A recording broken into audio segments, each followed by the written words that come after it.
நமச்சிவாய. சோறு கண்ட இடம் சொர்க்கம்னு ஒரு பழமொழி சொல்லுவாங்க.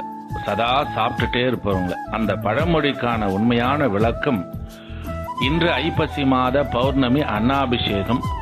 சாமி மீது சாற்றப்பட்ட அந்த சோறை, அந்த அன்னத்தை, அந்த அன்ன அபிஷேக அலங்காரத்தை நாம் தரிசனம் செய்தால் சொர்க்கம் போரும் வரை நமக்கு சோறு நிச்சயம், உணவு பஞ்சம் வராமல் இருக்கும் என்பதுதான் அந்த பழமொழியுடைய அர்த்தம், உண்மையான விளக்கம்.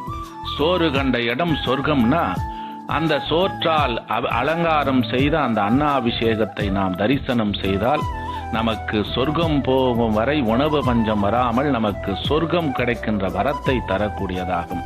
அவ்வளவு சிறப்பு வாய்ந்த அன்னாபிஷேக பெருவிழா. இந்த அன்னாபிஷேக பெருவிழாவிலே சாற்றப்பட்ட ஒவ்வொரு பருக்கை அன்னமும் ஒரு சிவலிங்கமாகும். ஆக இன்னைக்கு நாம சுவாமியை தரிசனம் பண்ணா 1 கோடி சிவலிங்கத்தை தரிசனம் செய்த பலன் நமக்கு கிடைக்கும். அது மட்டுமல்ல, தன்னுடைய வாம பாகத்திலே உமையொரு பாகமாக வீற்றிருக்கின்ற அந்த அன்னபூரணி தேவியை சுவாமி தன்னுடைய இடபாகத்திலே அமர்த்திருக்கிறார்.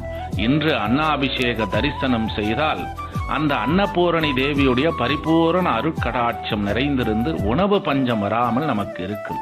இந்த அன்னாபிஷேக தரிசனத்தை நாம் பிரசாதத்தை ஏற்றுக்கொண்டால் நமக்கு உணவு சம்பந்தமான நோய்கள், நம் குடல் சம்பந்தமான நோய்கள், உணவு குழாய் சம்பந்தமான நோய்கள் நம்மை விட்டு நீங்கும். அன்னாபிஷேகத்திலே சாற்றப்பட்ட அந்த அன்னம் மருந்தாகிறது.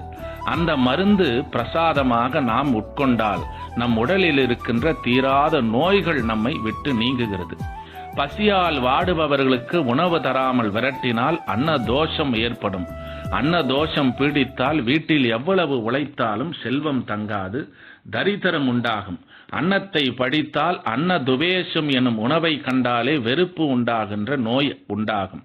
அன்ன தோஷத்தாலும் அன்ன துவேஷத்தாலும் பீடிக்கப்பட்டவர்கள் பரமேஸ்வரனுக்கு பக்தியுடன் அன்னாபிஷேகத்திற்கு அரிசி கொடுத்து வணங்கி அந்த அன்ன பிரசாதத்தை நாம் உண்டால் இந்த 2 தோஷத்திலிருந்து விடுபடுகின்ற ஒரே நாள் வருடத்திலே இந்த அன்னாபிஷேக பெருவிழாவாகும். ஆகவே இன்று இந்த அன்னாபிஷேக பெருவிழாவை குடும்பத்தாரோடு தரிசனம் செய்து பெருமான் மீது சாற்றப்பட்ட அந்த அன்னத்தை தரிசனம் செய்து கோடி சிவலிங்கங்களை தரிசனம் செய்த பலனையும் பெற்று நம் உடலில் இருக்கின்ற தீராத நோய்களை நீக்குகின்ற ஒரு அற்புதமான வாய்ப்பு இந்த அன்னாபிஷேக பெருவிழாவாகும்.